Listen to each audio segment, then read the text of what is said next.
भारतीय संविधान, governor collection, all exams review, संघ लोक सेवा आयोग, राज्य लोक सेवा आयोग, राजस्थान, मध्य प्रदेश, छत्तीसगढ़ कर्मचारी चयन आयोग, SSC, Delhi police, NDA, Rajasthan कर्मचारी चयन आयोग बोर्ड, रेलवे भर्ती बोर्ड, विभिन्न प्रतियोगी परीक्षा हेतु अत्यंत उपयोगी। नमस्कार दोस्तों, राजस्थान पब्लिकेशन यूट्यूब चैनल में आपका हार्दिक स्वागत है, अभिनंदन है। ऑल एग्जाम्स रिव्यू में आज हमारा टॉपिक है पंचायती राज, जिसमें भाग 1 का अध्ययन करेंगे और जिसमें पंचायत राज के सबसे अधिक बार पूछे गए सुपर प्रश्नों का अनुपम संकलन किया गया है। पंचायती राज व्यवस्था है स्थानीय सरकार की, स्थानीय स्वशासन की, स्थानीय प्रशासन की, ग्रामीण स्थानीय स्वशासन की, ग्रामीण स्थानीय स्वशासन की। स्थानीय स्वशासन को 2 भागों में बांटा गया है, पहला शहरी हो गया, दूसरा हो गया ग्रामीण। इस प्रकार से जो पंचायत राज व्यवस्था है वो ग्रामीण स्थानीय स्वशासन की व्यवस्था है। पंचायत राज व्यवस्था है स्थानीय शासन की, स्थानीय प्रशासन की, स्थानीय स्वशासन की, ग्रामीण स्थानीय शासन की। ध्यान रखना, पंचायती राज व्यवस्था जो है वो ग्रामीण स्थानीय शासन की व्यवस्था है, जबकि नगर पालिका जो है वो शहरी स्थानीय शासन की व्यवस्था है। किसी लोकतंत्र की प्रथम पाठशाला माना जाता है संसद को, स्थानीय सरकार को, राजनीतिक दलों को, चुनावों को, स्थानीय स्वशासन को जो है लोकतंत्र की पहली पाठशाला माना जाता है। क्योंकि लोकतंत्र की शुरुआत जो है वो गाँव से होती है, इसलिए लोकतंत्र की प्रथम पाठशाला मानी जाती है स्थानीय स्वशासन को। स्थानीय स्वायत्त शासन की संस्था लोकतंत्र की प्रशिक्षणशालाएं, यह कथन किसका है? लॉर्ड रिफल, लॉर्ड कैनिंग, लॉर्ड ब्राइन, लॉर्ड गोल्डिंग। ये कथन है लॉर्ड ब्राइन का। निम्नलिखित में से किसने स्थानीय शासन को भारत में लागू किया था? Lord Mountbatten, Lord Ripon, Lord Canning, Lord Macaulay. Lord Ripon को स्थानीय शासन का जनक कहा जाता है। स्थानीय शासन की शक्तियाँ किसके द्वारा प्रदत्त होती है? कानून द्वारा, राज्य शासन द्वारा, केंद्रीय शासन, संविधान। तो स्थानीय शासन को जो शक्तियाँ प्राप्त होती है वो होती है भारतीय संविधान के द्वारा। किसने ये विचार प्रतिपादित किया कि प्रत्येक गांव पंचायत का गणराज्य होगा? तिलक, एनी बेसेंट, अहमद राय, गांधी जी। तो ये विचार प्रतिपादित किया था महात्मा गांधी ने। भारतीय संविधान की किस अनुच्छेद में राज्य सरकार को ग्राम पंचायत के गठन का निर्देश देता है? अनुच्छेद 32, अनुच्छेद 78, अनुच्छेद 40, अनुच्छेद 48। तो ये देता है अनुच्छेद 40। बहुत इंपॉर्टेंट क्वेश्चन है, कई प्रतियोगी परीक्षा में पूछा जाता है। नीति निर्देशक तत्व के अंदर इसका उल्लेख किया गया है। भाग 4।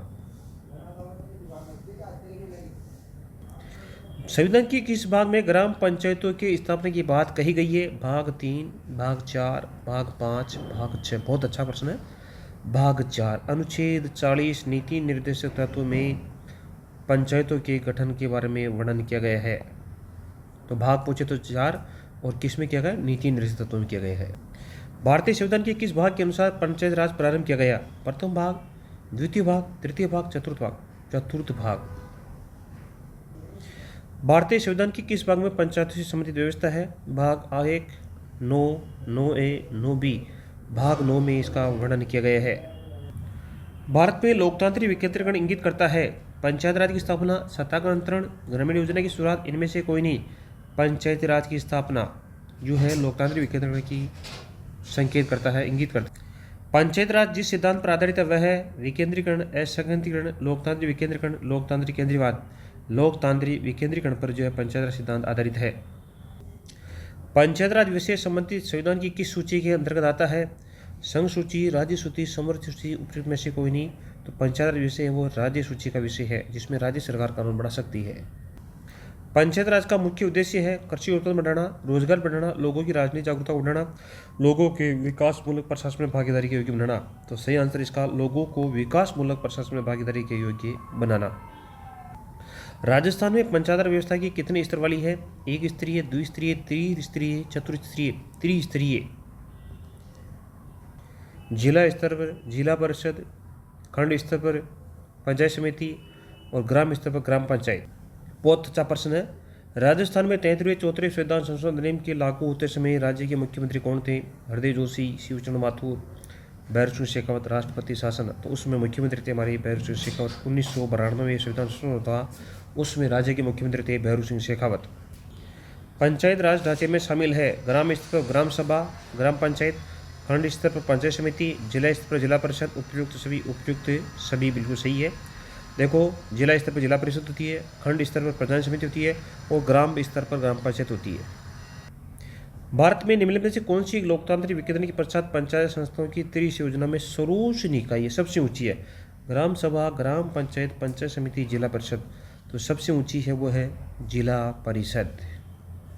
मध्यम स्तर पर आती है मध्यम स्तर पर है पंचायत समिति और सबसे नीचे स्तर पर आती है ग्राम पंचायत।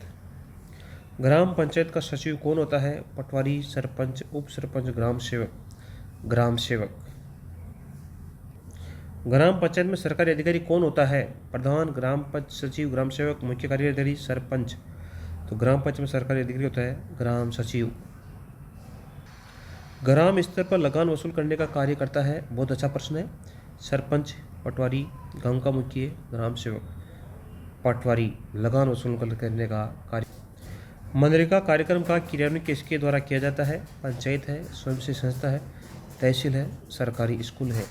तो जो ये कार्य किया जाता है वो है ग्राम पंचायत के द्वारा किया जाता है। ये हमारी प्रमुख प्रकाशन है गोल्डन कलेक्शन एग्जाम्स रिव्यू, जिसमें विगत प्रतियोगी प्रश्न पूछे गए प्रश्नों का संकलन किया गया। भारत का संविधान, भारत का भूगोल, विश्व भूगोल, भारतीय इतिहास, शिक्षा मनोविज्ञान, शिक्षण विज्ञान जिसमें विज्ञान, गणित, पर्यावरण, अंग्रेजी, संस्कृत, हिंदी, राजस्थान पब्लिकेशन। आपका वीडियो देखने के लिए बहुत बहुत धन्यवाद।